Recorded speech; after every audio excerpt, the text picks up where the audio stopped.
Hello friends, সবাই কেমন আছো? আশা করি সবাই অনেক ভালো আছো। চলে আসলাম একটা ছোট্ট মিনি ব্লগ নিয়ে। আজকে ছিল লোকনাথ বাবার পুজো, তো সেরকম কিছুই করতে পারিনি যেহেতু শরীরটা খুব একটা ভালো ছিল না। সকাল সকাল উঠে বাসি কাজকর্ম সব কিছু সেরে নিয়ে স্নান করে নিয়ে পুজোয় বসে গেছিলাম, আর এই সামান্যটুকু দিয়েই পুজো করলাম। প্রত্যেকবার লোকনাথ বাবার পুজোর সময় খুব বড় না হলেও ছোট্ট করে একটু আয়োজন করে পুজো করা হয়। তো এবার আর সেরকম কিছু করিনি। যেহেতু আজকে মঙ্গলবার ছিল, আমি মঙ্গলবার বজরংবলীর পুজো করি। তো একদিকে লোকনাথ বাবার পাঁচালি, অন্যদিকে বজরংবলীর পাঁচালি দুটোই পড়ে নিয়েছিলাম। আর সকাল সকাল স্নান সেরে পুজো করার একটা আলাদাই অনুভূতি।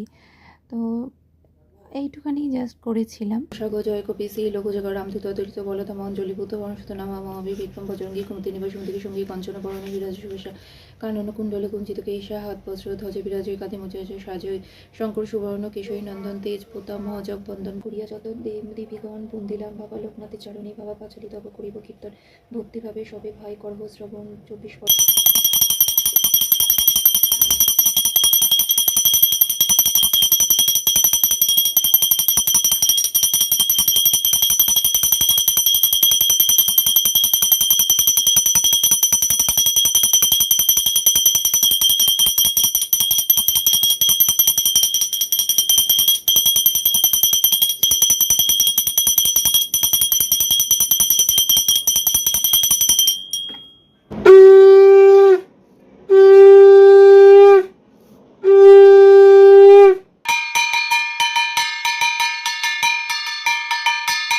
ঠাকুরের কাছে সবার সুস্থতা কামনা করি, সবাইকে যেন ভালো রাখে।